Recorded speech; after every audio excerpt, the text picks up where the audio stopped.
세상을 바꾸는 정치수다 팟캐스트 정치 알을 바꾼다 86번째 방송 시작하겠습니다. 오늘 방송은 85회에서 예고해드린 대로 정청래의 키워드 분석을 중심으로 진행하겠습니다. 자, 정청래의 키워드 분석 들어가 봅시다.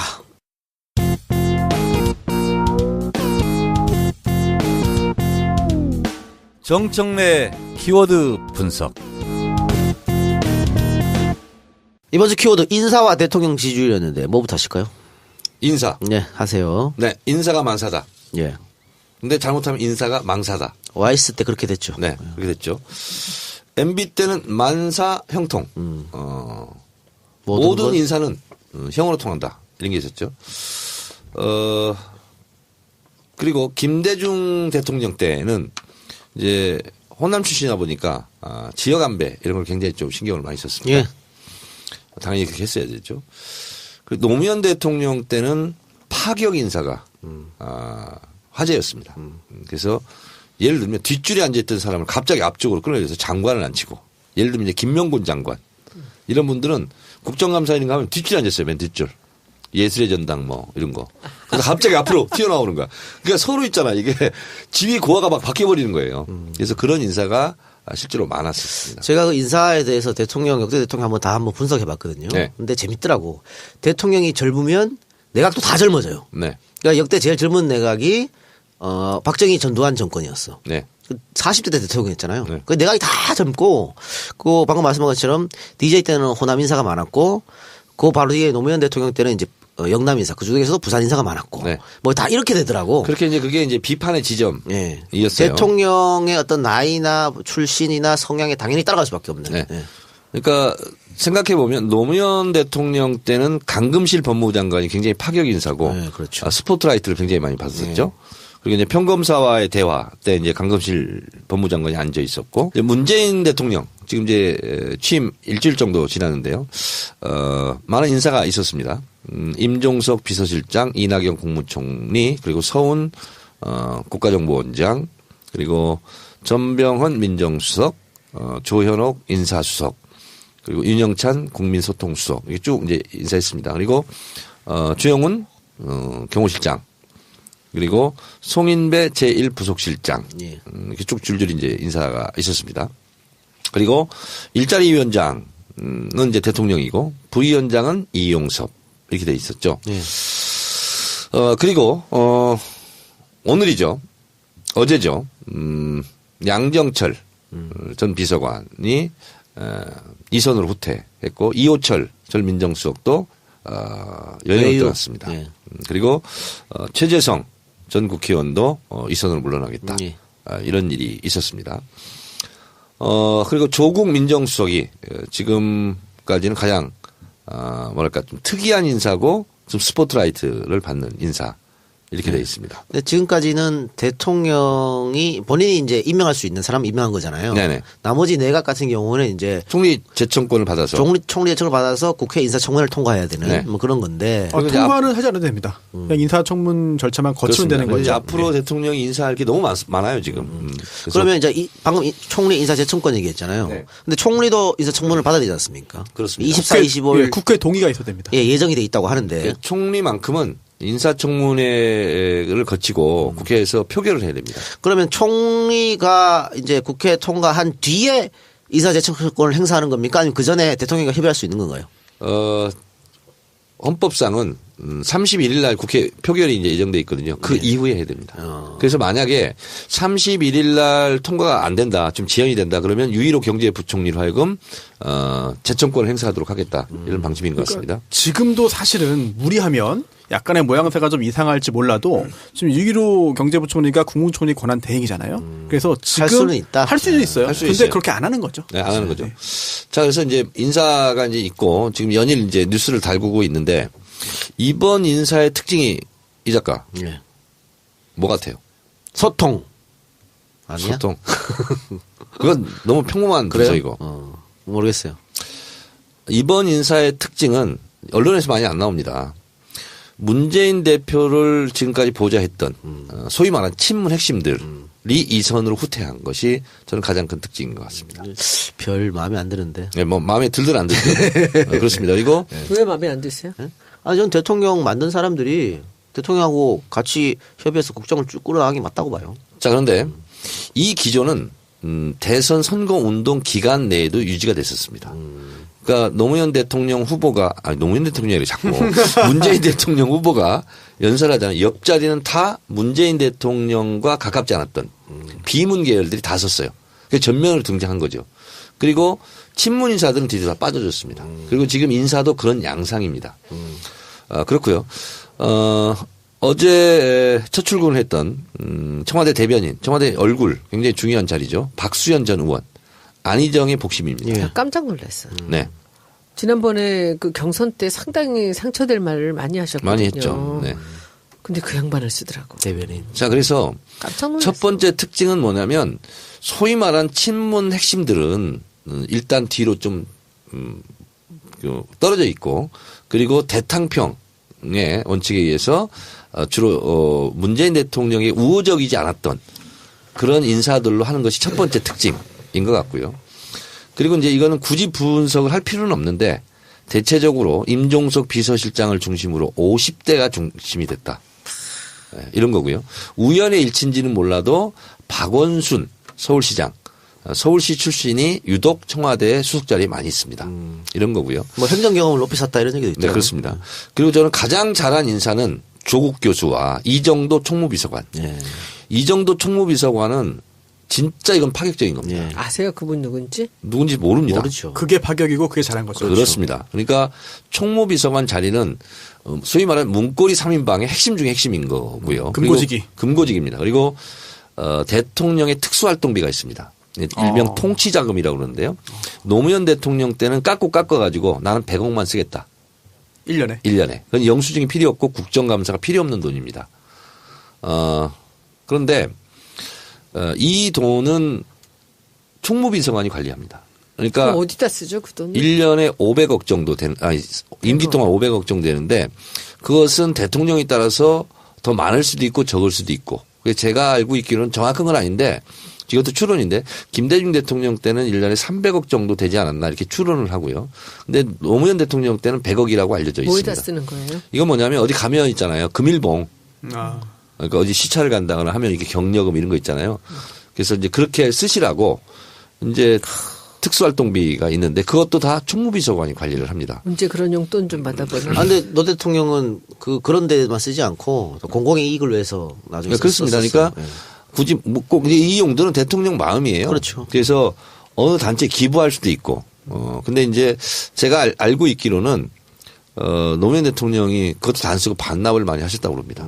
그래서 진짜 바보 아니냐. 그냥 써도 되는데 이렇게 원칙을 지켰다고 그러고. 그러니까 그렇기 때문에 총무비서관은 최측근, 그 노무현 총수석이- 대통령은 최도술 네, 이렇게 했었죠. 그 구속이 됐었죠. 예. 그리고 박근혜는 이재만. 네, 그렇습니다. 이렇게. 그래서 굉장히 이게 사고가 날 수 있고 굉장히 위험한 자리입니다. 그래서 문재인 대통령은 아예 그런 싹을 잘라버리자. 일면식도 없다고 그래서 그러더라고요. 기획예산처 출신 예산 전문가 총무비서관을 앉힌 거예요. 저는 이것은 난 누가 추천했는지 알겠어. 오. 네, 엄청난 인사입니다. 이거 사실은. 전향균 씨가 추천한 네. 것 같다. 아. 그럴 수도 있죠. 이번에 또 그래서- 많이 포진했다는 얘기도 있더라고요. 예. 그래서 왜냐하면 죄송합니다. 네. 하세요. 아니, 말씀하세요. 그래서 박원순 시장 사람을 굉장히 많이 쓰는 것 같은데 저는 이렇게 생각해요. 그동안 이제 변호사만 하고 있었으니까 이 자기가 만나는 인재 풀이라는 게 되게 좁았잖아요. 근데 5년 동안에 대통령을 준비하면서 싱크탱크도 있고 많은 사람들을 만났잖아요. 여기서 자기하고 코드가 맞는 사람들을 계속 이렇게 그렇겠죠. 만나간 거죠. 이렇게.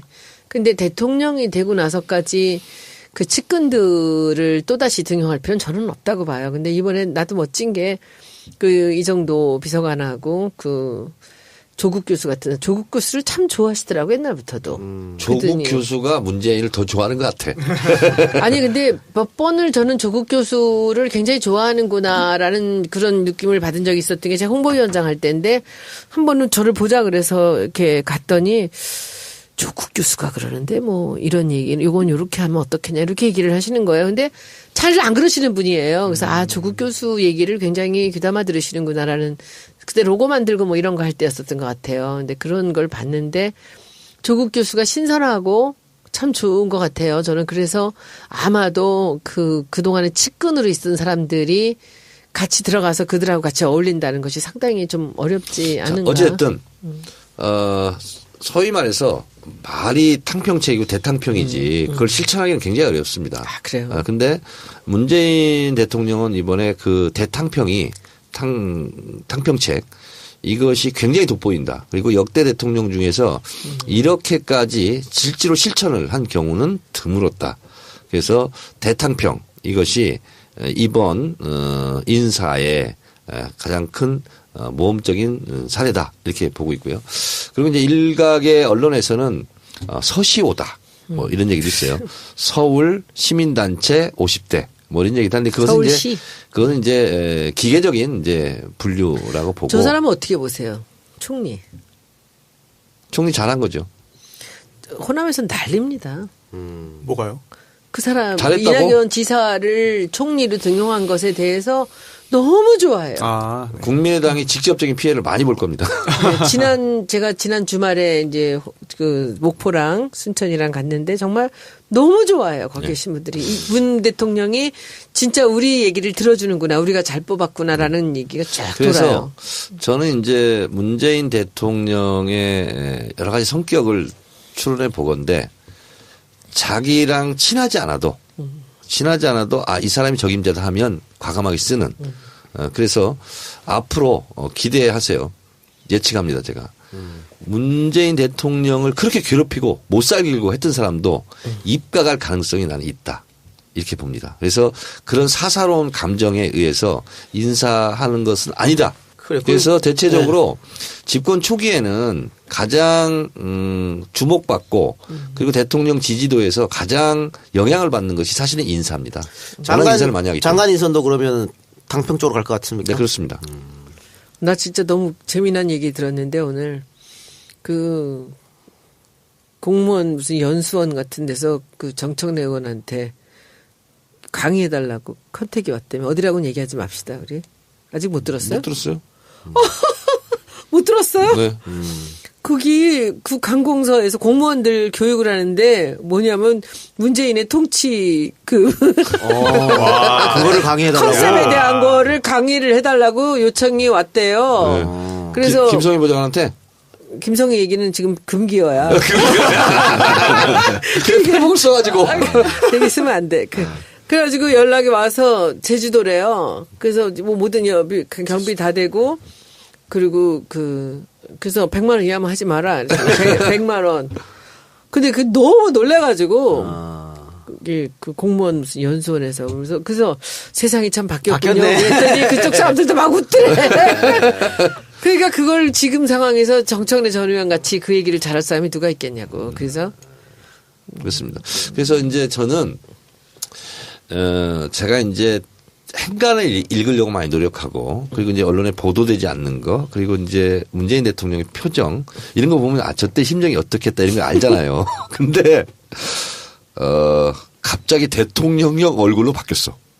똑같은 얼굴인데 후보 때하고 대통령이 됐을 때하고 얼굴이 달라졌고요.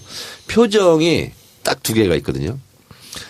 자신감 이런 게 있고 여유. 그래서 두 개가 얼굴에 딱 쓰여 있어요. 그래서 저는 이제 그 대통령 되고 나서는 못 만났잖아요. 그래서 난 대통령 되고 나서 한번 만나보고 싶어. 왜냐면 너무 좋을 것 같아. 예전에 맨날 공격받고 막 힘들고 이럴 때만 우리 봤잖아요. 그래서 지금은 여유 있고 당당하게 대통령으로서 그 모습이 굉장히 보기 좋습니다. 그 우리 TBS 대선 방송 같이 했잖아요. 네. 근데 의원님 가시고 나서 저런 게 있었어. 코너 중에 그 각기 한 명씩한테 본인이 만약에 추천할 수 있는 권한이 있으면 추천해라 장관을. 대본에 그래서 굉장히 고민되더라고 누구를 할까 그래서. 난 내가 문체부였거든. 그래서 소장은 너무 딱 떠오르는데 방송에서 그 얘기하면 너무 속물 같아가지고 도종환으로 바꿨어요. 도종환 의원이 했으면 좋겠어요. 지금 이렇게. 하십시오, 지금. 지금 하십시오. 그때 했다고 그렇게. 아니 저기 도정환 의원님이 굉장히 중요한 역할을 이번에 하셨습니다. 블랙리스트는 그분 아니었으면 안 됐어요. 그래서 저는 지금 저한테 누가 묻는다면 저는 뭐 1초도 생각 안 하고 도정환 의원님이 문체부 장관 가야 된다고 생각합니다. 왜냐하면 정리를 좀 해야 돼요. 그들한테 자신감도 좀 줘야 되고 블랙리스트 관련되는 거 우리 지금 블랙리스트가 여기서 나오지 않았다면요. 김기춘도 못 잡아놓고 조윤선도 그대로 있고요. 근데 결정적인 단서를 못 잡았습니다. 근데 그것을 해서 문체부가 전체가 들고 일어나서 모든 사람들이 안에 내부 고발이 나왔던 게 블랙리스트거든요. 그러니까 저는 뭐 어떻게 보든지 도정환 의원이 저는 문체부 초기 다른 일을 장관 통할 가는 일이 게 있었어요. 맞다고 도정환 생각합니다. 의원하고. 네. 그래가지고 전화 꺼놓고 자요, 켜놓고 자요. 그래서 저 꺼놓고 자요. 그리고 왜 꺼놓고 자요? 잘 때 시끄럽잖아요. 그래 꺼놓고 잔대. 관심이 없군요. 네, 관심이 없어. 그게 아니지. 이미 벌써 다 결론이 났을 수 있어. 저는 오늘 의총회에 갔을 때 옆에 가서 장관님. 아, 그랬어요? 네. 막 죽으려고 그래, 약올라. 근데 저는 뭐, 그 사람이 제일 저는 뭐, 적임자라고 생각을 합니다. 5월 18일 목요일에 그 서울 환경영화제 개막식이 있는데 여기에 그 블랙리스트 영화인 초대하는 이벤트가 있어요. 어머나. 예, 블랙리스트 어워드 이벤트가 어머. 있어가지고 여기에서 그 세 개 부분의 어떤 시상을 한다고 합니다. 그래가지고 많은 그런 그 소외됐던 전 정권에서 핍박받았던 영화인들이 많이 참석할 거라고 하는데 누구 올지는 잘 모르겠습니다. 우리도 재미로 한번 해보죠. 손소 변호사 한 네. 명만 딱 추천할 수 있으면. 뭘요? 재미로 아까 장관. 얘기했잖아. 아, 문체부에 장관이요? 도정환 이렇게. 장관. 재미로 하는 건데 고민하지 마. 그냥 고민. 해. 저는 그 콘텐츠 진흥원장의 이도경 작가님. 장관 콘텐츠 아니잖아. 잘 만들지 그래. 아, 그냥 저 다시 할래. 예, 하세요.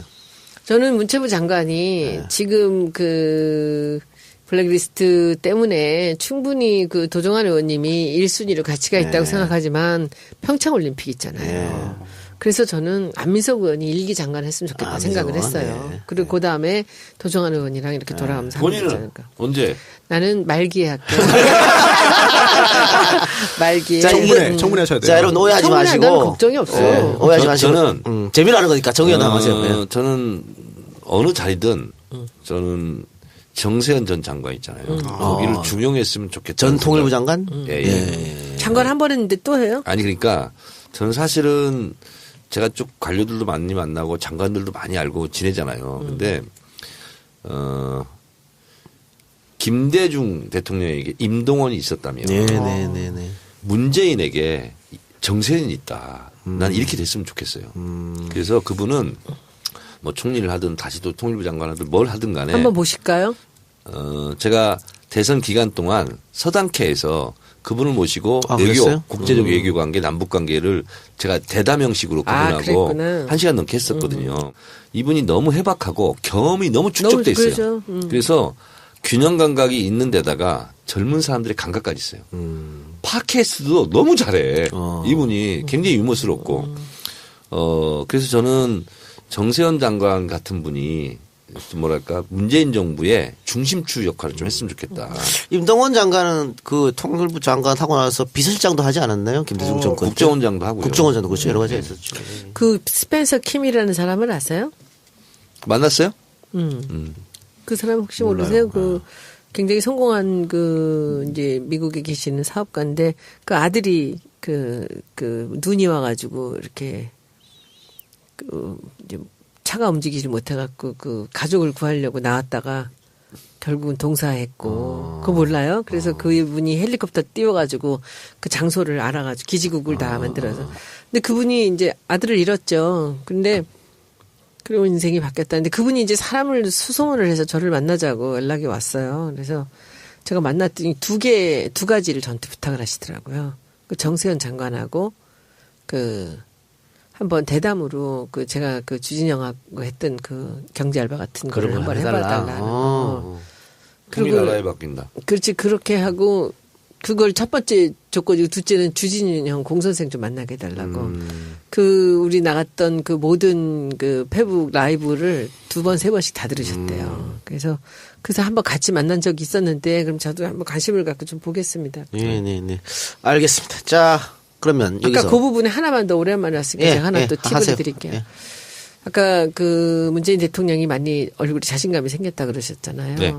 근데 저는 지금 그 대목에서 이제 생각이 나는 게 그 김정숙 여사가 한번 그런 얘기를 한 적이 있어요.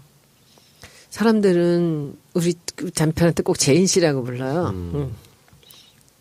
재인 씨가 가만히 말을 안 하고 있으니까 뭘 모른다고 생각하는데 사람 다 안 돼요.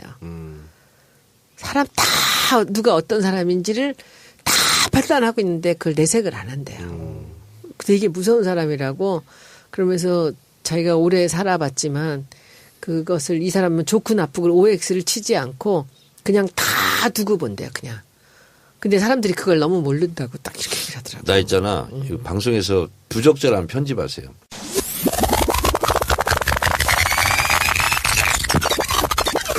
편집하세요. 네, 편집하고요. 알겠습니다. 그럼 여기서 원래 챙기지. 네, 광고 듣고 와서 아무 소용없어. 다음 키워드로 편집했다고. 자, 다음 키워드로 넘어가겠습니다. 안녕하세요. 이 작가님의 영원한 팬 세무사 이근홍입니다. 그동안 이 작가님 전국 방방곡곡 돌아다니며 수고 많이 하신 걸로 압니다. 이 작가님의 노고에 감사하다는 말씀 전하고 싶습니다. 세무신고는 전국 어디든 다 가능하니 궁금한 점 있으시면 전화 부탁드립니다. 010-9308-3011입니다. 팟캐스트 할인은 당연히 기본이고요. 다음과 네이버에도 이근홍 그린세무를 검색하면 찾아보실 수 있습니다. 이상 이근홍 세무사였습니다. 감사합니다.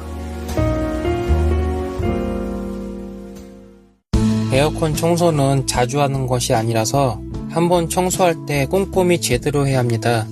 많은 업체에서 원가 절감 때문에 PB원을 사용합니다. PB원은 독해서 때는 잘 지워지지만 알루미늄이 부식됩니다. 그래서 에어컨 바람과 함께 쇳가루를 먹어야 하는 불행한 일이 발생합니다.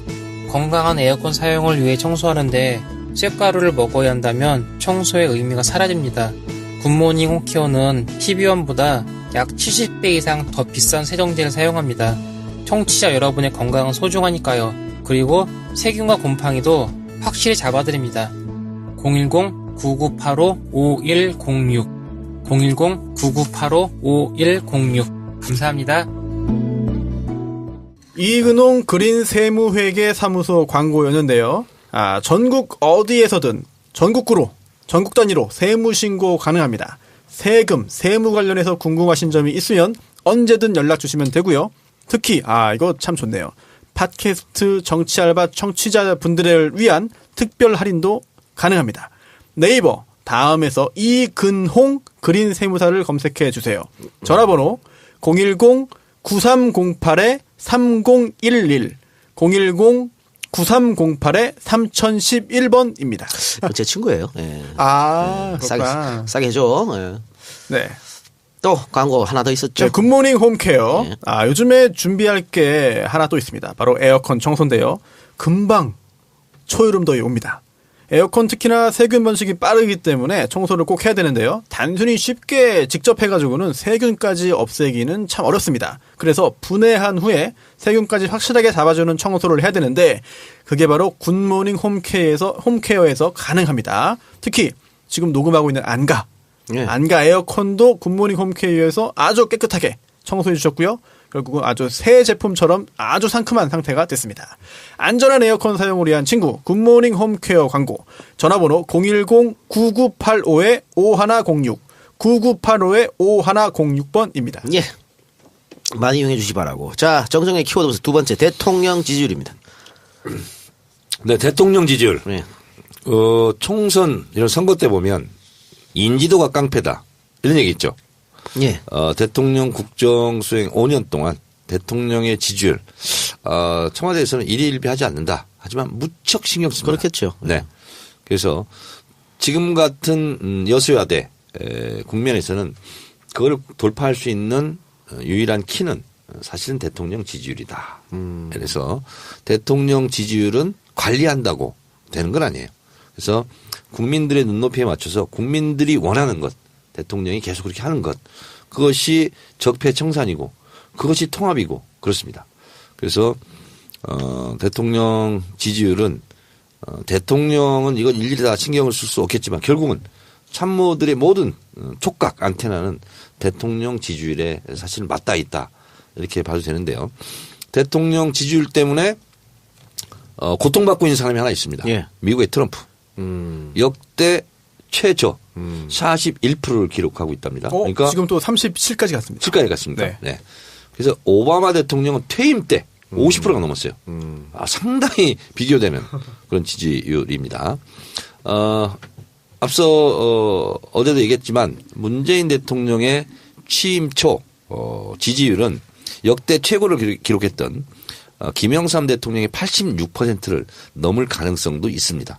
근데 이것이 저는 좀 걱정이 앞서는 것이 최장직 교수의 민주화 이후의 민주주의라는 책에 보면 너무나 기대가 크면 실망이 크죠. 그래서 실망과 열망의 사이클이 반복되고 있다. 이것이 87년 이후에 30년 동안의 한국의 정치 상황이라고 볼 수 있는데 문재인 대통령은 이 실망과 열망의 사이클 곡선을 과연 바꿀 수 있을 것인가 이런 것도 저한테는 개인적으로 관심 사항입니다. 네, 리얼미터에서 조사했던 문재인 대통령 국정수행 전망 좀 구체적으로 살펴보면요. 네. 매우 잘할 것이 41.6, 대체로 잘할 것 33.2 이렇게 해서 잘할 것이라는 응답이 74.8 네. 그리고 별로 못할 것 9.7, 매우 못할 것 6.3 이렇게 해서 지금 16% 이렇게 나와 있습니다. 예. 그래서 지금 대체로 따져보면 박근혜 대통령 탄핵에 반대했던 20에서 25% 여기는 여전히 홍준표 자유한국당을 찍었던 그런 표로 남아있는 거고요. 그리고 대통령 지지율에서도 그게 좀 나타나거든요. 그러니까 호남 같은 경우는 거의 90%에 육박하고 있고요. 그리고 60대 같은 경우는 좀 낮습니다. 근데 거기도 역시 이제 과반을 넘기는 넘었는데. 근데 어쨌든 많은 사람들이 그 문재인 대통령에 대한 기대감을 수치로 표현해 준 거라고 볼 수 그러니까 TK에서도 이제 한겨레 신문 여론조사 잘할 것이다. 전망치에서는 86.9, 87에 가깝고요. TK에서도 74%는 잘할 것이다. 이게 이제 마치 뭐하고 같냐면 대통령 당선 가능성처럼 잘할 것이다. 이게 직접 지지율은 아니에요.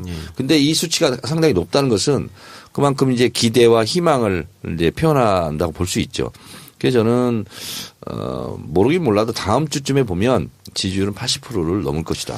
근데 대통령 지지율이 상승하다 보니까 민주당 지지율도 더불어서 상승하고 있습니다. 올라갑니다. 그래서 지금 50%에 거의 육박하고 있고요. 그리고 이제 리얼미터 조사에 의하면 정의당이 국민의당을 누르고 9.6%로 3등을 했어요. 그렇습니다. 그래서 정의당은 민주노동당 전신 민주노동당 창당 이래 가장 지금 활황기를 맞고 있죠. 바른정당은 꼴찌로 내려앉았고요. 네. 국민의당이 3위에서 4위로 처진 건 그 탄핵될 때는 2등까지 올라왔었는데 네. 이렇게 처진 것은 국민의당 앞날이 밝지만은 않다는 것을 그대로 수치로 나타내는 것 같은데요. 네. 근데 좀 다른 얘기인데 저는 대통령 출마선을 5년 전에 하는 사람 처음 봤습니다. 재수할 수 있지 뭐. 네. 그래서 확실히 뭘 모르는구나 안철수. 그래서 지금은 표정 관리하고 있어야 될 때거든요. 근데 나 대통령 또 할 거야. 이런 것은 대통령 또 할 거가 아니고 또 나갈 거야 지금. 또 나갈 거야. 대통령 안 해봤어요 그 사람. 네. 그러면서 뭐까지 얘기했냐면 난 참 기가 막히더라고. 결선 투표자가 도입되고 내가 과반수가 될 거야. 이야 정말 있잖아. 토론 때 참 그 모습 그대로예요. 근데 그 토론 때 그거 이제 한번 돌려서 봤거든요. 진짜 웃기더라고. 그 문 후보가 너무 어이없어 하면서 무슨 말씀이죠? 아직도 무슨 말씀인지 모르겠는데요 하니까 계속 한 거야. 반복해서. 아 진짜. 컨벤션 효과로 쌓아 올린 걸 그거 한 방으로 다 주저앉혀 버렸죠. 네. 굉장히 컸어요 안철수는 그때 지지율은. 그래서 왜 그런 얘기가 나왔을까? 뭘 모르니까 그런 제가 거고. 그때 그 채널A 방송에 매주 2번 나가는 게 있는데 그때 김영환 전 의원이 그 나왔어요. 그래가지고 왜 그랬지? 직접 질문하고 답하는 순서가 있었는데 제가 물어봤어요. 도대체 이해가 안 가는 부분인데 그게 도대체 그 다 회의를 해가지고 그렇게 하기로 작정을 하고 한 거냐? 아니면 안철수 당시 후보가 하려고 했는데 말렸는데 못 말린 거냐? 아니면 갑자기 돌발적으로 한 거냐라고 했더니 굉장히 난감해하더라고요. 그래서 정말 뭐 대충 얼버무리고 말았어요. 돌발적으로 한 거죠. 네, 제가 볼 때는 자기가 한 거구만. 그러니까 예, 작정하고 그게- 돌발이 예, 아니라 작정하고. 다들 뭐 합의해가지고 이렇게 한번 합시다라고 한 거는 적어도 아닌 것 같아요. 그렇죠. 본인의 의지였던 것 같아요. 그게. 예. 그 정치 DNA가 없어서 그런 거야. 참 대단 최고의 이 넘버 원 에피소드야 이번 대선에서 그거는. 본인이 억울했나 봐. 안 보고 얘기하겠습니다. 안 보고. 네. 안 보고 얘기하겠습니다. 그래 알겠습니다. 그래서 어쨌든 네. 저는 마무리해 주세요. 지지율이 높긴 한데 그 자체가 굉장히 좀 부담스럽다. 네. 앞으로 문재인을 잘 지켜주자. 네. 저는요, 그 지지율을 보면서 참 어이없다고 생각을 한 게, 우리는 문 후보를 알잖아요. 그러니까 대통령이 돼서 이 사람이 잘할 거라는 걸 모두가 다 알고 있었는데, 그 빨갱이라고 하면서 이 문재인이라는 사람이 거짓말을 하는 빨갱이라는 얘기들로 이 메모리 돼가지고, 전혀 문재인이 이렇게 일을 잘할 거라는 생각을 아무 기대도 하지 않았던 이 사람들이 하루 이틀 만에 마음이 바뀐 거예요. 참 어이없지 않아요? 우리가 그러니까 홍보고 뭐고 잘못한 거야. 문재인이라는 사람이 어떤 사람인지를 우리가 조금 더 리얼하게 좀 보여줬으면 이렇게까지 어렵지 않게 갔을 텐데. 그러니까 지금 뭐 동네 사람들 모두가 다 그러는 거죠. 이런 사람인지 몰랐어. 하는 거 보니까 괜찮은 것 같아. 지금 이게 지지율로 가는 거예요. 또 각 방송사에서 경쟁적으로 만들었던 각 종편들의 그 다큐멘터리, 문재인 다큐멘터리도 좀 큰 효과가 있었습니다. 근데 요새 사람들이 종편이 너무 재밌대요. 종편 정말 재밌어요. 종편이 이렇게 재밌는지 몰랐대요. 근데 지금 손소 변호사 말처럼 진짜 그 빨갱이 프레임에서 가장 고통받은 사람이 김대중 대통령이거든요. 네. 근데 97년에 김대중 대통령 당선되자마자 다큐멘터리 또 나왔어. 그런 식으로, 이번 식으로. 뭐 인동초라 인동초 그러고 나왔죠. 뭐 예. 별. 그때 사람들이 또, 오! 이랬다니까. 그래요. 그때랑 나는 비슷하게 지금 돼요. 관심 없어 몰랐어. 네. 아, 어린 나이인데 어떻게 알았어 그런 걸. DJ 워낙 좋아하잖아요. 아 그래가지고 지금은 JTBC는 들보고 이 종편들이 너무 재밌대요 사람들이. JTBC도 종편이에요. 아, 근데 그 젊은 친구들이 그러더라고. 아, 이래서 어른들이 종편을 TV조선을 그렇죠. 보는구나. 이렇게. 네. 보면 빠집니다. 보면 빠지더라. 그래요. 아 진짜. 야 그거 좋다. 그 광고로도 보면 맞아요. 빠집니다. 쏙 빠집니다. 쏙 알겠습니다. 빠져요. 키워드 분석 여기서 마치고요. 아까 그 앞에서 이제 인사 얘기를 오늘 키워드로 뽑아왔지 않습니까? 정 네. 의원이. 그런데 그 전병헌 전 의원이 정무수석이 됐는데 네. 정무수석은 도대체 어떤 일을 하느냐. 뭐 홍보수석 같으면 딱 오잖아요, 감이. 근데 정무수석은 어떤 일을 하는지 좀 궁금해요. 정치 업무. 네, 그리고요. 주로 국회를 상대로 야당, 여당 이렇게 청와대, 정부를 연결하는 가교. 그런 역할을 합니다. 그러니까 대통령이 일일이 전화할 수 없고 대통령의 뜻을 일일이 다 어떻게 할 수가 없잖아요. 그래서 대통령의 뜻을 받들어서 국회를 상대로 전달하고 소통 창구죠. 네. 궁금한 게 있습니다. MB 정권 때 특임 장관이 있었잖아요. 네. 이재호 장관이 있었잖아요. 네. 이 특임 장관도 그런 정무수석하고 좀 비슷한 일을 하는 그런 겁니까? 거예요. 무임수 장관. 옛날에는 무임수 장관이었죠. 무임수 장관. 네. 우리나라 이제 없어졌는데 그 MB 같은 경우에는 이재원이 떨어졌잖아, 선거에서. 네. 한 자리 준 거야, 그냥. 그냥 그런 거고요. 주호영 지금 바른정당 원내대표가 정무장관 했었죠. 그래서 정무장관설이 또 나와요. 지금 문재인 정부에서. 그러면 정무수석이 이제 정무장관을 보통 가게 되는 그런 건데 박근혜 때는 정무수석이 누구였냐? 조윤선, 김재원, 그렇죠. 네, 현기환, 뭐 이런 분들이 이제 정무수석을 했었죠. 현기환 2명이나 갔네, 조윤선. 그렇습니다. 현기환은 왜 갔는지 알아요? 박근혜 대통령이 보냈어요. 갑자기 그 LCT? 국정농사 LCT 엄정수사. 그래서 바로 엄정수사 네, 가지고 맞아요. 바로 예. 들어갔어요. 팀킬. 네. 그리고 지금 더불어민주당에서 새원 원내대표가 선출됐어요? 네. 이거- 우원식. 임기가 끝나서 한 건가요? 네. 그러니까 끝났습니다. 이거 끝났습니다. 1년밖에 안 되더라고요. 예, 1년씩입니다. 근데 1년씩 해가지고 이어지나 돌아가면서 해서 그런가? 원래 1년이에요. 네. 근데 저 오늘 그 굉장히 깜짝 놀랐어요. 뭐요? 저는 우원식 의원이 안 될 줄 알았어요. 홍영표 의원이 표 차이 얼마 안 났던 것 같은데. 일곱 많이 표. 낮진 않았는데요. 7표 정도. 7표 했는데 이제 이런 거예요. 뭐냐면 홍영표 의원이 원래 이제 친문 직계 예, 예. 이렇게 되는 거고 우원식 의원 같은 경우는 김근태계 예. 뭐 이렇게 알려져 있죠. 그래서 사실은 뭐 제가 이건 이렇게 저렇게 그냥 다 밝힐 수는 없지만 저한테까지 전화가 왔어요. 누구누구를 찍어달라고 도와달라고. 그래서 손혜원 의원을 좀 얘기해달라고 뭐 이런 것도 있고. 옛날에 한번 했잖아 지난번에. 근데 이런 거예요. 문재인 대통령이 뽑혔으니까 그러면 문재인 대통령과 가까운 사람으로 뽑아야 되는 거 아니냐.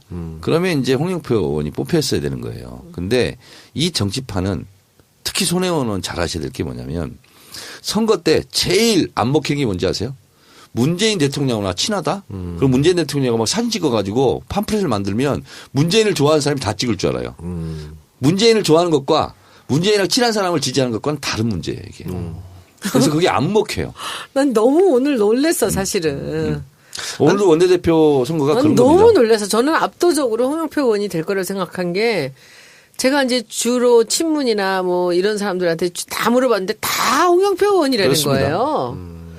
그래서 근데 이제 이쪽에 또 다른 쪽은 이 우원식 의원 쪽 하는 사람들이 또 있었고 근데 저는 그래서 압도적으로 될 줄 알고서는 진짜 저는 몰랐어요. 근데 진짜 어떻게 이렇게 되겠어? 나는 이 국회의원들도 그렇고 모든 이 투표에서는 참 냉정한 그 결과들이 그렇습니다. 항상 그러니까 보이는 것 같아. 미국 선거를 보세요. 무서워. 오바마가 힐러리를 얼마나 밀었어요. 근데 오바마는 50%가 넘어. 근데 오바마가 민다고 힐러리를 안 찍어요. 오바마 지지율대로 하면 오바마 좋아하는 사람이 다 힐러리를 찍어야 되잖아요. 그래서 이상해요. 1차 관계와 2차 관계는 다 다르고 그래서 특히 선거에 나간 사람들이 객관적으로 자기 오류에 빠지는 게 있어요. 제일 옛날부터 제가 선거는 20대부터 이렇게 선거 기획사도 제가 다녀보고 카피라이트 해봤잖아요. 다 빠지는 게 지금은 이제 그렇지는 않아요. 제일 먼저 따지는 게 뭔지 알아요? 지역구에 가서 호남 유권자 비율이 몇 %지? 그리고 자기가 충청도 출신이야. 그럼 충청도 비율 출신 몇 %지? 그러면 55%가 나오잖아요. 그러면 55% 득표하는 줄 알아요. 그 천만의 말씀이지. 천만의 말씀이지. 그러니까 이런 게 굉장히 좀 오류다. 이런 거고 그 대체적으로 보면 그래서 누구 이름을 팔고 이러는 거는 DJ 때 있잖아요. 호남에서는 먹혔어요 그게. DJ한테 공천받으면 무조건 됐으니까. 그것이 끝이었어요. 그 이후로는 그런 게 없습니다. 그래. 그런데 뭐 저는 어떻게 당선을 시켰어요? 뭐 본인의 역량 아니겠어요? 아우, 손혜원의 역량. 오, 야. 웬일이야? 이 시대 참 겸손이네. 그래. 근데 뭐 우원식 의원님이 평론계라고 해도 또 한때는 또 그 언론에 의해서 친문으로 또 분류되기로 했으니까. 근데 저는 하나 개팔색이, 이번에 예. 굉장히 중요한 일은 그 임기 시작된 다음 날 인천공항 가셨잖아요. 인천공항 가서 그 11,000명을 비정규직을 정규직으로 해놨잖아요. 그날. 그게 우원식 의원이 굉장히 오랫동안 공들였던 프로젝트예요. 을지로위원회. 예. 그래서 그때 저는 오늘도 그 얘기를 자기가 기조연설에서 얘기를 하더라고요. 그러니까는 그 문 대통령이 그 자리를 첫날 가준 것에 대해서 자기가 너무 고맙다. 그리고 그거를 굉장히 강조를 했는데 근데 이상한 거는 제가 아는 친문들은 다 저쪽이었는데 누가 찍었냐고 여기를 도대체가. 난 너무 희한했어요 오늘. 제일 어려운 선거가 원내대표 선거입니다. 그렇지요? 네. 국회의원들만 유권자잖아. 아 무서워요. 선수 중에 선수네요. 완전 진짜 어려워요. 아, 근데 이제 뭐 더불어민주당에서 뭐 주류 비주류 뭐 지문 반문 할 필요가 없잖아요. 예. 이제는 뭐 대통령 중심으로 똘똘 뭉칠 그래요. 뭐 예. 그런 모습이 좀 보이지 않나요? 네네. 아니요. 자, 근데 예. 문재인 대통령이 19일 날 각 당 원내대표를 청와대로 초청했죠. 굉장히 잘하시는 거예요. 아, 지금 당대표 가지고. 국민의당이 김동철 의원이 새 원내대표. 네. 예, 그래요. 그러면은 지금 다른 당 얘기 한번 해볼까요? 자유당 같은 경우에는 지금 홍준표 전 후보는 미국으로 떠난 상태인데 초선 의원 중심으로 홍준표 당권 잡는 데 대해서 추대해야 된다 이런 얘기도 나오고 있고 또 친박은 그럼 가만히 있을까? 또 친박과의 싸움이 예정돼 있을 것 같은데 어떻게 보세요? 자유한국당은 홍준표 중심으로 안 가면 안 돼요. 제가 봤을 때는 그렇습니다. 그러니까 이미 홍준표가 장악을 다 한 거라고 봐야 돼요. 친박이 그래요? 그리고 자유한국당 입장으로 보면 홍준표는 메시아죠. 근데 최대 어떻게 25% 가까이 이뤘습니까? 최대 주주인 친박에서 가만히 있을까요? 그건 여의도 공식이죠. 네. 경선 2위가 김진태 의원이죠. 김진태 의원 출마했으면 25% 안 나옵니까? 안 나오죠. 아 그래요? 23% 나오겠죠. 알겠습니다. 또 국민의당하고 바른정당 합당 이야기가 솔솔 나오고 있어요. 어떻게 보십니까? 합당 즉시 곧 망하리라. 그건 뭐 할 수 없는 거예요. 근데 지금 국민의당 같은 경우에도 지지율이 계속 떨어지고 있고 또 호남에서 이번에 전패를 해버렸고 우리 당으로 들어오겠죠. 그러니까 제가 하는 말씀이 그런 건데 국민의당 위기잖아요. 바른정당도 지금 어떻게 보면 자, 소멸 위기야. 국민의당에서 네. 바른정당과 뭐 합당해야 되는 거 아니냐 어떻게 하냐는 것은 진짜 쓰리 쿠션이에요. 아이 더불어민주당 우리 이렇게 할 건데 어떡할 몸값 거야? 어떻게 할 올리기? 거야? 쓰리 쿠션이라니까. 근데 지금 보세요. 지방선거 지금 1년 안 남았는데 지금 이 지지율 갖고 내년에 선거 어떻게 치러요? 지방선거 잘못되면 다 무너지는 건데. 바른정당과 손 남는 순간에 더 폭망해요. 국민의당. 그래서 모든 기반이 거기 있는데. 딱 그 얘기한 순간 아유 너무 속 보인다. 나는 그렇게 생각했어요. 그렇지. 그럼 민주당 입장에서는 이 국민의당하고 아예 합당을 하는 게 유리한가요? 향후 어떤 선거에서? 근데 그 아까 우리 공수처 얘기도 하고 막 이렇게 했었잖아요. 그런 거 다 머릿속에가 있어야 되는 거거든. 대통령의 아무리 의지가 있어도 국회에서 법률 통과 안 해주면 어떻게 할 거야? 근데 이게 합당이 아니더라도 뭐 단순 정책 연대라든지 뭐 아니, 그러니까 연합공천 등등은 이제 있잖아요. 그게 이제 제가 안에서 보면은 이제 이번 선거 치르면서 이제 우리 민주당이 너무 의연하게 치렀잖아요. 총선에서도 우리가 3당이 되면은 다 우리가 떨어질 거라고 생각했는데 그때도 이겼잖아요. 이번에 우리가 압승을 했잖아. 근데 이제 국민의당에서 보면은 사실 난감하죠.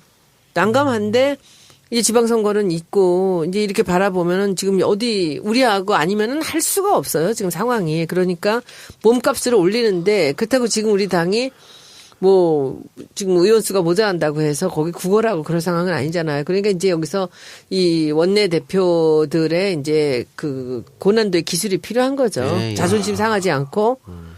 그럴 수 가난한 있는. 집일수록 자존심이 셉니다. 아. 네. 자존심을 살려줘야 됩니다. 근데 그러면 호남 지역에 지금 민주당 그 당협위원장들 지역위원장. 많이 있잖아요. 예. 예. 있잖아요. 그래서 복잡한 문제예요. 네, 그게 제일 제가 큰 이번에 문제죠. 16번을 제가 호남을 내려갔거든요. 이번 선거하면서. 탄탄하게 닫아져 놨어요. 정말 잘해놨어요. 아, 그래요. 예. 그러니까 이제는 보세요. 우리 관악에서도 지금 서울도 관악이 지금 지역위원장 우리 당 없는데 거기서 다 이겼잖아요. 압도적으로. 호남 엄청납니다. 지금 조직이. 목포도 우리가 압도적으로 이겼어요. 압도적으로 이겼어요. 네, 맞습니다. 순천 67% 1등. 지금 그 조직이 말도 못하게 탄탄해요. 그러니까 이 조직을 다시 저쪽에서 이걸 흐트러뜨리기가 상당히 어렵습니다. 여건이 된 데다가. 그러니까 저 사람들이 지금 뭐 안철수나 이런 분들이야 뭐 다 말도 안 되는 얘기라고 반대를 하겠지만 지금 호남에 기반을 두고 있는 지금 김성식 의원 빼놓고 모두가 다 호남인데 저 사람들이 지금 결정을 해야 되죠. 저는 지금 성주 참외를 먹고 있는 중입니다. 안 돼. 그 먹으면 싫어해요. 돈이 들어가요. 아, 성주 참외는 저 아닙니다. 예. 맨날 나라고 해야 저희 되죠. 안가로 사드 반대투쟁위원회에서 보내주셨습니다. 감사히. 잘 권수변 먹겠고요. 읽으세요. 예. 제가 할까요? 예. 메시지도 제가 보내줬습니다. 읽을게, 제가 아, 예. 읽을게. 사드 가고 평화 와라. 그동안 수고하셨습니다. 경북 성주 도완영님께서 너무 싱싱하고 맛있는 성주 참외를 보내주셨습니다. 감사합니다. 네. 그래서 열심히 효과음을 내기 위해서 제가 지금 일부러 참외를 먹고 있습니다. 그래요. 입에다 모는 채로 얘기하지 말랬지. 뒤로 빠지시고요. 좀 드시고 계세요. 예. 자, 어쨌든 정기 개편은 조만간에 어쨌든 뭐 결론으로 이루어질지 안 이루어질지 모르지만 시도는 분명히 있을 거라고 보고요. 우리는 조금 국민과 더불어민주당. 예, 조금 지켜보도록 하겠습니다. 국민의당과 더불어민주당이 합했을 저런 거 때. 안 되나? 역 3당 합당. 그래서 자유한국당을 고사시키는 거지. 어때요? 그렇게 고사시킬 만한 가치나 있나? 근데 이 민심의 바다는 배를 띄우기도 하고 그리고 또 엎기도 하거든요. 그래서 숫자 가지고 하는 노름이 있잖아요. 정치공학은 절대 적용하면 안 됩니다. 알겠습니다. 자, 광고 듣고 오겠습니다.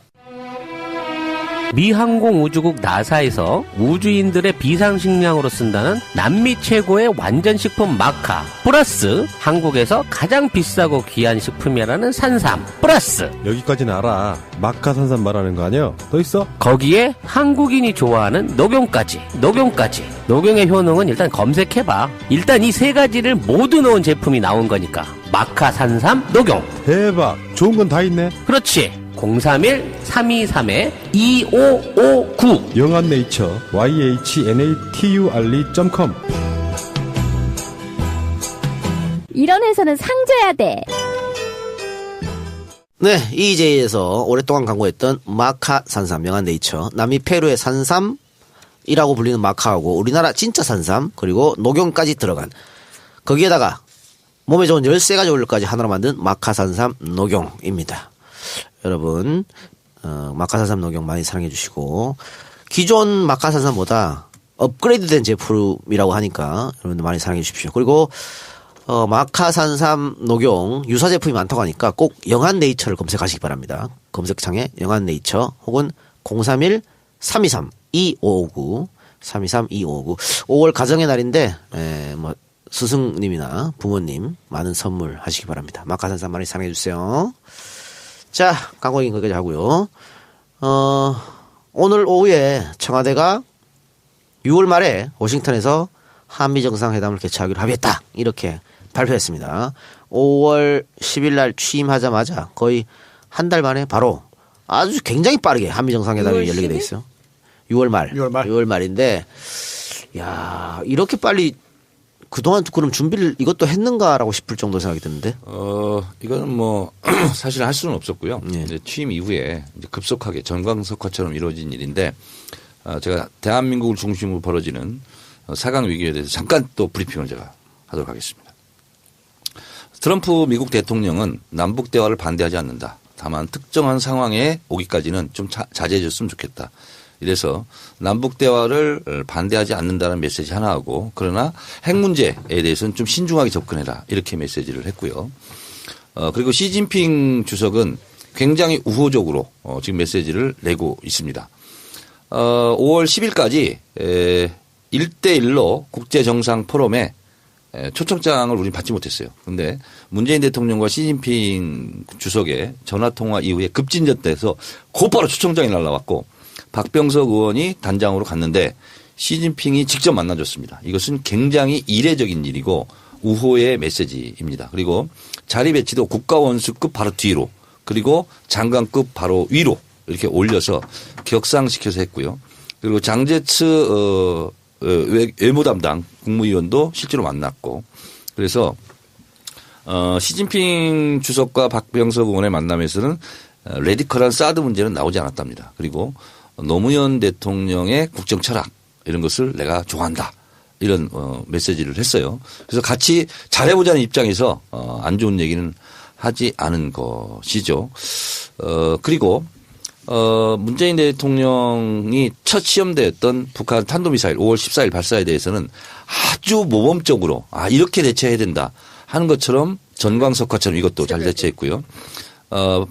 발사한 지 41분 만에 대통령에게 보고됐고 곧바로 1시간 반 만에 국가안전보장회의 상임위원회가 열렸고 그리고 박근혜 정부 장관들이 다 나왔습니다. 그래서 첫 번째 이순진 합참의장의 화상 보고가 있었고 그다음에 한민국 국방부 장관의 보고 외교부 장관 통일부 장관 다 보고가 있고 그리고 거기서 대응 방안을 논의한 후에 바로 규탄 성명을 냈습니다. 그리고 문재인 대통령이 이런 메시지를 냈어요. 우리가 대화를 해야 되지만 이런 식으로 하면 안 된다. 그리고 북한의 태도가 변화해야 된다. 이렇게 도발에는 단호한 대응을 하겠다. 이렇게 메시지를 낸 것은 매우 잘 낸 거입니다. 그런데 이제 이번에 북한의 탄도미사일 이것이 굉장히 중요한 사건이었어요. 뭐냐면 10,000km 이상 미사일을 쏠 수 있는 것을 장거리 미사일, 대륙간 탄도미사일 ICBM이라고 그러고 그다음에 3,4,000m를 이제 단거리 미사일 그리고 중거리 미사일인데 이번엔 중거리 미사일이었는데 고도 2,000m를 돌파했습니다. 그러니까 멀리 가려면 높이 쏴야 되잖아요. 그래서 800km 가까이 날아갔습니다. 그래서 이것은 미국의 알래스카에 닿을 수 있는 지점이라고 해서 미국으로서는 굉장히 위협적인 거고요.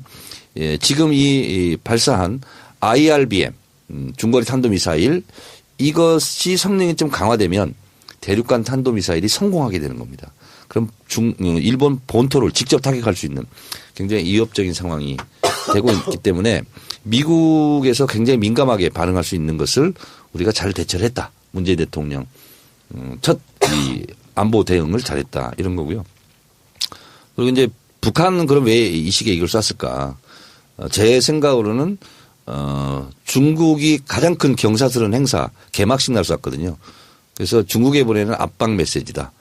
미국하고 한국하고 손잡고 우리를 압박하지 말라 하는 재압박 메시지였다. 우리도 한 방 있다. 그럼 한 방씩 쏘면서 돈이 엄청 들 텐데 그렇게. 그렇습니다. 그리고 압박으로 문재인 그렇게 돈을 정부가 써? 어떻게 반응할까 하는 떠보기도 있고요. 그러게 진짜. 네. 그래서 그러나 지금 제 감으로는 국제공조가 잘 이루어지지 않을까 그런 생각을 하고 있고 특히 한미 정상회담이 잘 잡혔기 때문에 그리고 또 중국하고도 굉장히 우호적인 관계로 된다면 이게 사실 외교는요 이 퍼즐 맞추기인데 굉장히 어렵습니다. 근데 한 발 한 발 이렇게 조심스럽게 잘 내딛다 보면 외교 불안 이런 부분을 국민들에게 많이 불식시키지 않을까 그렇게 예측합니다. 네. 이제 거의 끝날 때 됐어요? 예, 끝날 때 됐습니다. 그럼 질문해도 돼요? 하세요. 정청래 전 의원한테 오래간만에 우리 뵈가지고 그죠? MBN에서는 수금이 됐어요? 되고 있어요. 그러면 100만 원 내기 한 거 주셔야겠어요. 풍모 어지? 양고기? 양고기. 네. 아니 캐시를 받아서 내가 안희정 지사하고 반띵하기를. 그건 선거법 위반입니다. 선거 때 북핵을 해결할 수 있으면 북한에도 먼저 갈 수 있다. 요 말을 앞에 자르고 북한 먼저 갈 수 있다. 이걸 엄청 공격했잖아요. 네네. 그런데 뭐 미국 먼저 가는구만 뭐. 그러니까. 예. 그리고 한마디만 더 하고 이제 마치게 됐으니까 지금 그 정청래 의원이 북한 핵 문제도 얘기했고 트럼프하고 만나서 외교 문제도 언급했습니다. 이만큼 외교 안보 라인이 굉장히 중요합니다. 네. 그런데 아직 인사가 안 되고 있거든요. 이거는 그만큼 중요하기 때문에 신중에 신중을 가하는 그런 거예요. 여러 가지 인사 중에서 저는 서훈 국정원장은 저는 뭐 거의 100% 확신했어요. 서훈 국정원장을 시킬 거다. 왜냐하면 문재인 대통령이 실제로 북한 문제에 대해서 굉장히 그 믿음직한 신뢰를 갖고 있는 분이 이제 서훈. 실제로 일을 많이 했고요. 정상회담 때 다 배석했고요. 네, 그렇습니다. 그리고 이제 통일부 장관, 외교부 장관 이렇게 되는데 문재인 대통령의 국정 철학을 잘 이해할 사람으로 이미 내정이 됐을 거다. 저는 이렇게 생각을 하고 있고요. 뭐 외교 안보 수석 이런 분 경제도 지금 정하지 않았어요. 정하지 않았으니까. 네. 뭐 내정은 다 됐을 거라고 봅니다. 알겠습니다. 저는 아직 정하지 않았다는 거는 거기 여러 가지 그 변수가 좀 있다는 얘기 아닐까요? 의견이 분분하든지 아직 결정을 이게 이제 못했다든지. 비서실, 정책실, 안보실, 경호실 뭐 이렇게 있지 않습니까? 그래서 이제 경호실, 비서실은 됐고 그다음에 안보실과 이제 그 하나 남았잖아요. 정책실. 근데 이제 정책실은 주로 이제 경제통으로 하는 거고 안보실은 주로 이제 외교 통일 안보 국방 뭐 이쪽에서 하는 건데 뭐 잘하시겠죠. 알겠습니다. 자, 그럼 오늘 방송 여기서 마치고요. 손 의원님 오랜만에 정식으로 복귀했는데요. 복귀 소감 한마디 하고 마치겠습니다. 조심스러워가지고 이제 뭐 말 한 번 하겠나. 내가 다 자른다니까 이제. 아니야. 자르고 뭐고 그런 것보다도 하여튼 여러분들 오랫동안 제가 자리 비워서 죄송하고요. 네. 이제 그래도 제가 안 나올 수는 없다고 생각을 했습니다. 뭐 제가 나와서 여러분들한 그 목소리 들려드리면서 제가 잘하는 게 그 제가 잘못한 것에 대한 보답이지 그렇다고 피하고 그러고 싶지는 않고요. 그래서 하여튼 여러분들한테 조금 더 뜨겁고 그 리얼한 그런 소식들 전해드리도록 노력을 하겠습니다. 예. 자, 이것으로 오늘 방송 마치고요. 저희는 87회 방송에서 찾아뵙겠습니다. 청취해 주신 여러분 대단히 감사하고 세 분 고생하셨습니다. 네, 감사합니다. 고맙습니다. 제인 씨가 가만히 말을 안 하고 있으니까 뭘 모른다고 생각하는데 사람 다 안 돼요. 사람 다 누가 어떤 사람인지를 다 판단하고 있는데 그걸 내색을 안 한대요. 되게 무서운 사람이라고 그러면서 자기가 오래 살아봤지만 그것을 이 사람은 좋고 나쁘고 OX를 치지 않고 그냥 다 두고 본대요. 그냥. 근데 사람들이 그걸 너무 모른다고 딱 이렇게 얘기를 하더라고요. 나 있잖아. 이 방송에서 부적절한 편집하세요.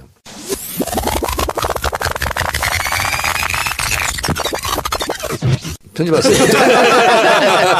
네, 편집하고요. 네. 알겠습니다. 그럼 여기서 원래 챙기지. 네, 광고 듣고 와서 아무 소용 없어. 다음 키워드로 편집했다고. 자, 다음 키워드로 넘어가겠습니다. 네. 안녕하세요. 이 작가님의 영원한 팬 세무사 이근홍입니다. 그동안 이 작가님 전국 방방곡곡 돌아다니며 수고 많이 하신 걸로 압니다. 이 작가님의 노고에 감사하다는 말씀 전하고 싶습니다. 세무신고는 전국 어디든 다 가능하니 궁금한 점 있으시면 전화 부탁드립니다. 010-9308-3011입니다. 팟캐스트 할인은 당연히 기본이고요. 다음과 네이버에도 이근홍 그린세무를 검색하면 찾아보실 수 있습니다. 이상 이근홍 세무사였습니다. 감사합니다. 에어컨 청소는 자주 하는 것이 아니라서 한번 청소할 때 꼼꼼히 제대로 해야 합니다. 많은 업체에서 원가 절감 때문에 피비원을 사용합니다.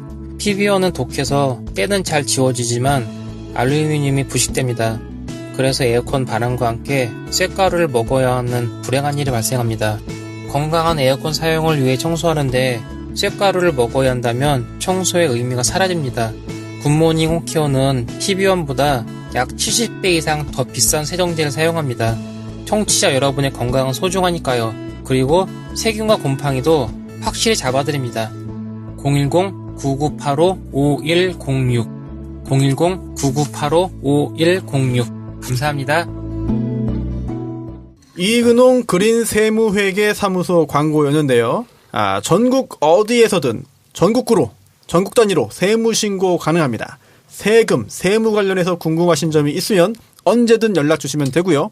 특히 이거 참 좋네요. 팟캐스트 정치알바 청취자분들을 위한 특별 할인도 가능합니다. 네이버 다음에서 이근홍 그린 세무사를 검색해 주세요. 전화번호 010-9308-3011 010-9308-3011번입니다. 제 친구예요. 예. 싸게 해줘. 예. 네. 또 광고 하나 더 있었죠. 네, 굿모닝 홈케어. 네.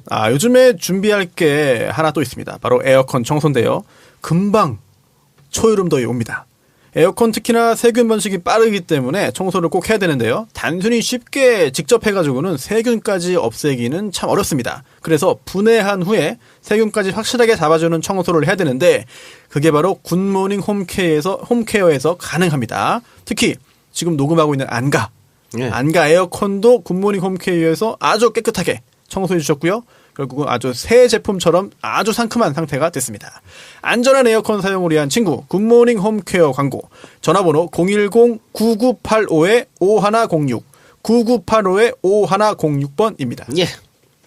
많이 이용해 주시기 바라고. 자, 정정의 키워드 두 번째 대통령 지지율입니다. 네, 대통령 지지율. 네. 총선 이런 선거 때 보면 인지도가 깡패다 이런 얘기 있죠. 예.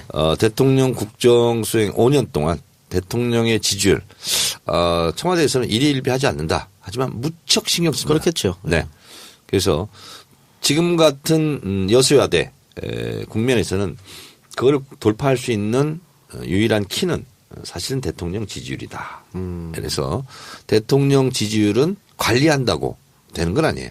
그래서 국민들의 눈높이에 맞춰서 국민들이 원하는 것, 대통령이 계속 그렇게 하는 것, 그것이 적폐청산이고 그것이 통합이고 그렇습니다.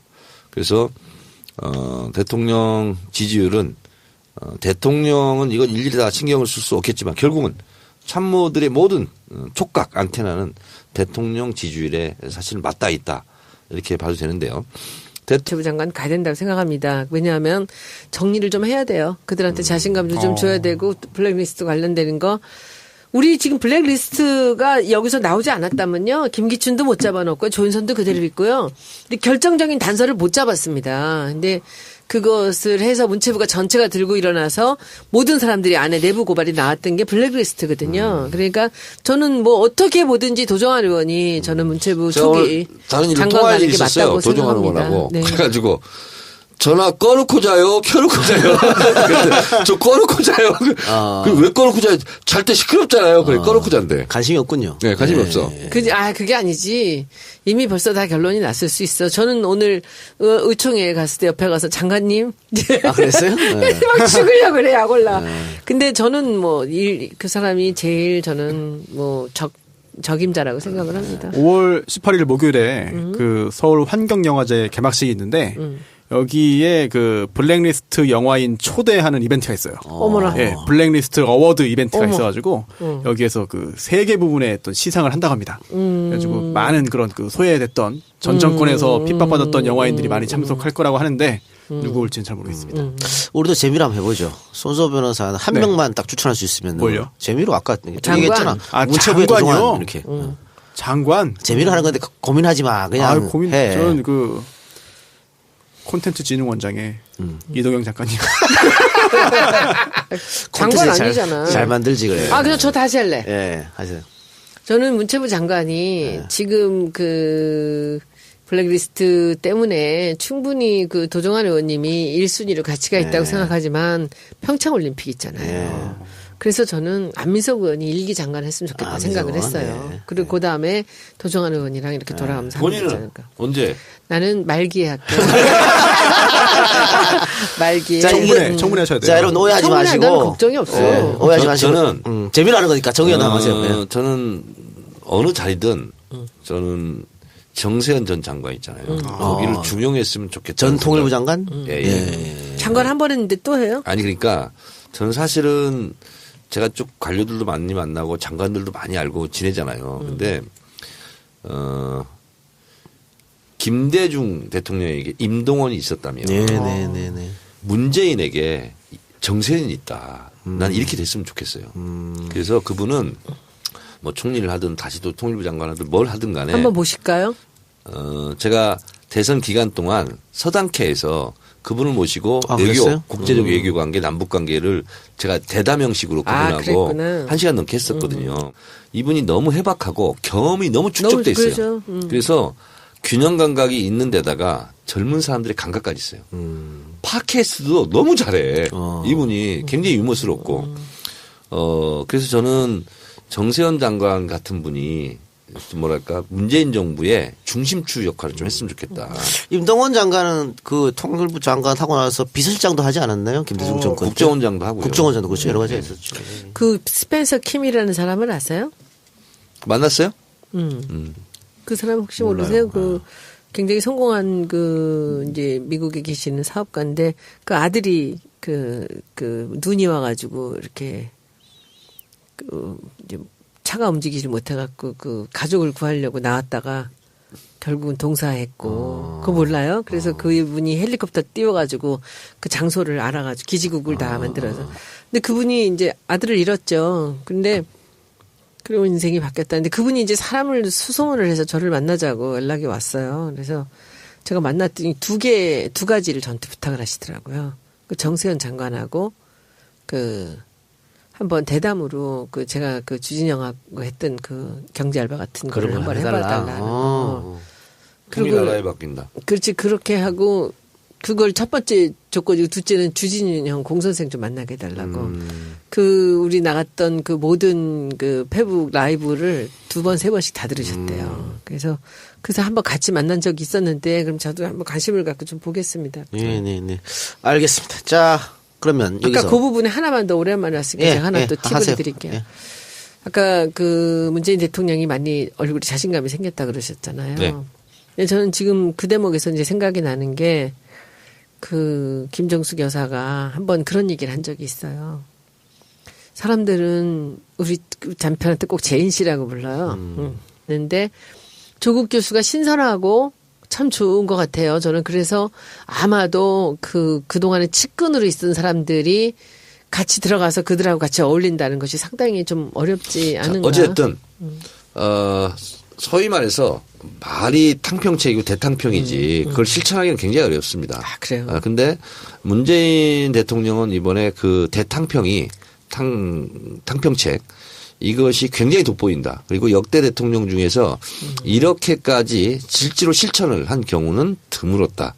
그래서 대탕평 이것이 이번 인사의 가장 큰 모험적인 사례다 이렇게 보고 있고요.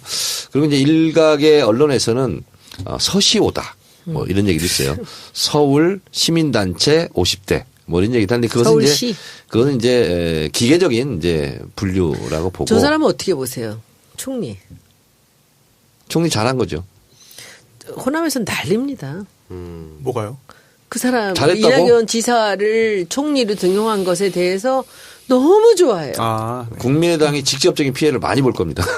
네, 제가 지난 주말에 이제 목포랑 순천이랑 갔는데 정말 너무 좋아해요. 거기 계신 분들이. 문 대통령이 진짜 우리 얘기를 들어주는구나. 우리가 잘 뽑았구나라는 얘기가 쫙 그래서 돌아요. 저는 이제 문재인 대통령의 여러 가지 성격을 추론해 보건데 자기랑 친하지 않아도 이 사람이 적임자다 하면 과감하게 쓰는. 그래서 앞으로 기대하세요. 예측합니다, 제가. 문재인 대통령을 그렇게 괴롭히고 못 살리고 했던 사람도 입각할 가능성이 나는 있다. 이렇게 봅니다. 그래서 그런 사사로운 감정에 의해서 인사하는 것은 아니다. 그래서 대체적으로 집권 초기에는 가장 주목받고 그리고 대통령 지지도에서 가장 영향을 받는 것이 사실은 인사입니다. 인사를 많이 하기 장관 인선도 그러면 당평 쪽으로 갈 것 같습니까? 네, 그렇습니다. 나 진짜 너무 재미난 얘기 들었는데 오늘 공무원 무슨 연수원 같은 데서 정청래 의원한테 강의해달라고 컨택이 왔다며. 어디라고는 얘기하지 맙시다 우리. 아직 못 들었어요? 못 들었어요? 못 들었어요? 네. 거기 국항공서에서 공무원들 교육을 하는데 뭐냐면 문재인의 통치 그거를 강의해달라고. 컨셉에 대한 거를 강의를 해달라고 요청이 왔대요. 그래서 김성희 보좌관한테 김성희 얘기는 지금 금기어야. 개목을 써가지고. 여기 쓰면 안 돼. 그래가지고 연락이 와서 제주도래요. 그래서 뭐 모든 경비 다 되고 그리고 그래서 100만 원 이하만 하지 마라. 100만 원.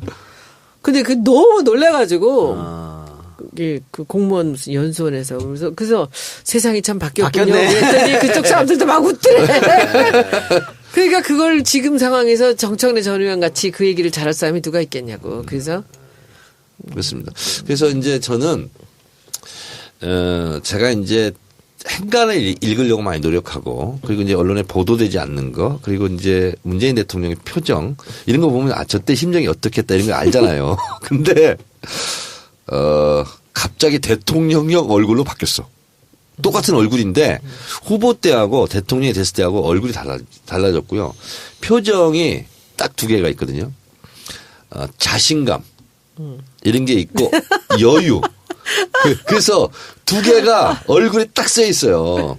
그래서 저는 이제 대통령 되고 나서는 못 만났잖아요. 그래서 난 대통령 되고 나서 한번 만나보고 싶어. 왜냐면 너무 좋을 것 같아. 예전에 맨날 공격받고 막 힘들고 이럴 때만 우리 봤잖아요. 그래서 지금은 여유 있고 당당하게 대통령으로서 그 모습이 굉장히 보기 좋습니다.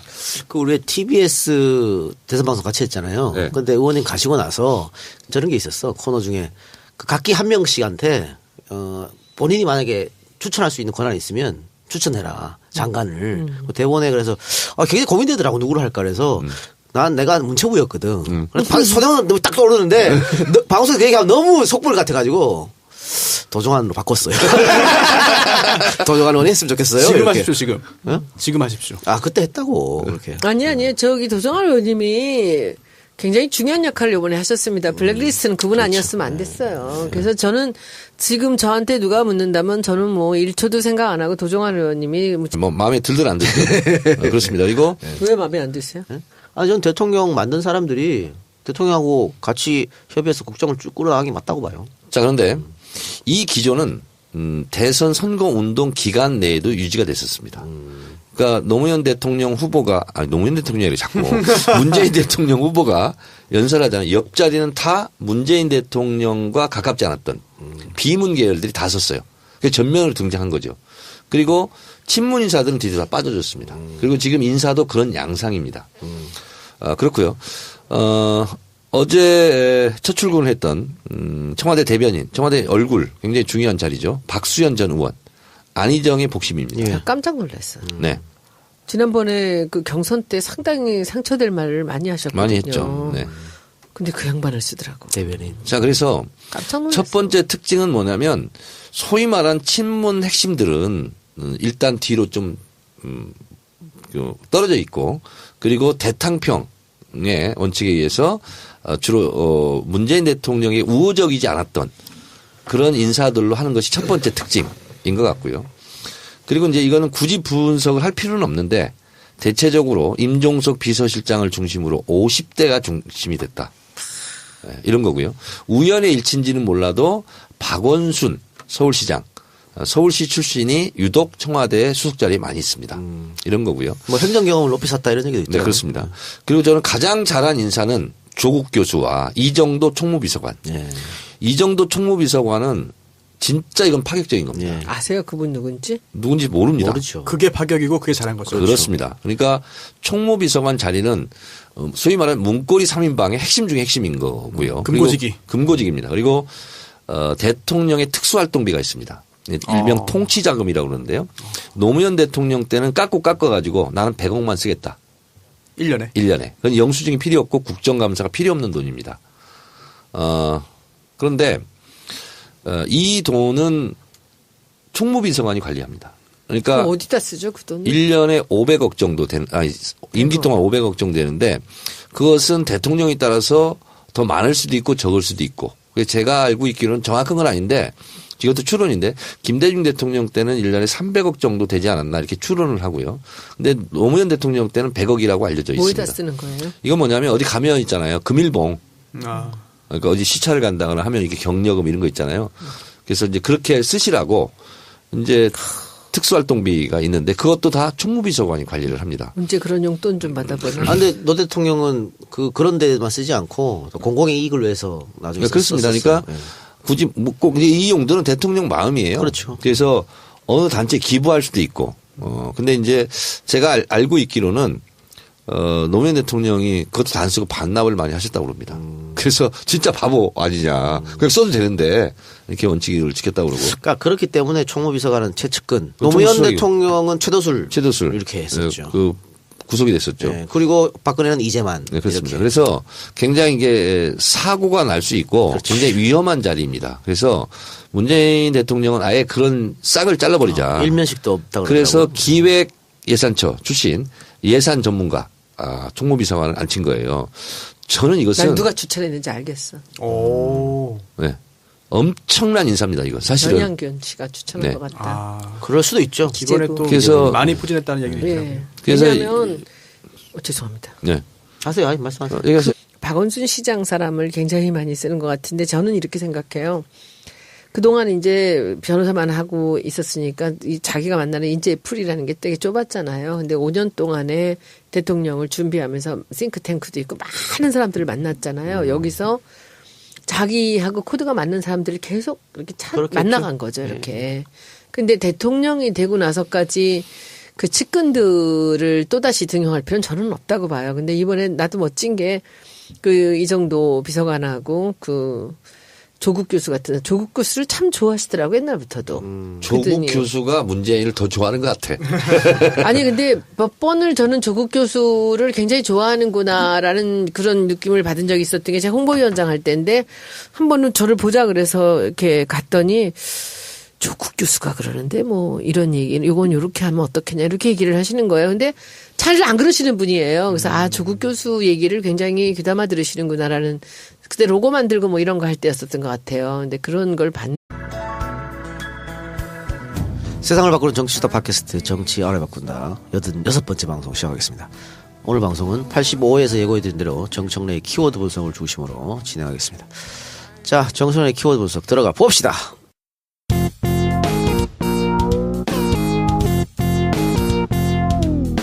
정청래 키워드 분석. 이번 주 키워드 인사와 대통령 지지율이었는데 뭐부터 하실까요? 인사. 네, 하세요. 네, 인사가 만사다. 예. 근데 잘못하면 인사가 망사다. 와이스 때 그렇게 됐죠. 네, 그렇게 됐죠. MB 때는 만사 형통. 모든 인사는 형으로 통한다. 이런 게 있었죠. 그리고 김대중 대통령 때는 이제 호남 출신이다 보니까 지역 안배 이런 걸 굉장히 좀 신경을 많이 썼습니다. 예. 당연히 그렇게 했어야 되죠. 그리고 노무현 대통령 때는 파격 인사가 화제였습니다. 그래서 예를 들면 뒷줄에 앉아있던 사람을 갑자기 앞쪽으로 끌어내려서 장관을 앉히고 예를 들면 이제 김명곤 장관 이런 분들은 국정감사인가 하면 뒷줄에 앉았어요. 맨 뒷줄. 예술의 전당 뭐 이런 거. 그래서 갑자기 앞으로 튀어나오는 거야. 그러니까 서로 있잖아. 이게 지위 고하가 막 바뀌어버리는 거예요. 그래서 그런 인사가 실제로 많았었습니다. 제가 그 인사에 대해서 역대 대통령 한번 분석해 봤거든요. 네. 근데 재밌더라고. 대통령이 젊으면 내각도 다 젊어져요. 네. 그러니까 역대 제일 젊은 내각이 박정희 전두환 정권이었어. 네.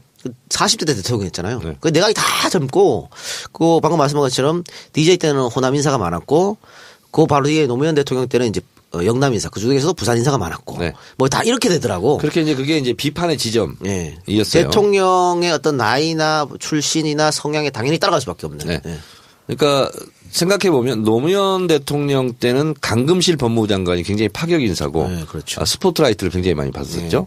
그리고 이제 평검사와의 대화 때 이제 강금실 법무부 장관이 앉아 있었고 이제 문재인 대통령 지금 이제 취임 일주일 정도 지났는데요. 많은 인사가 있었습니다.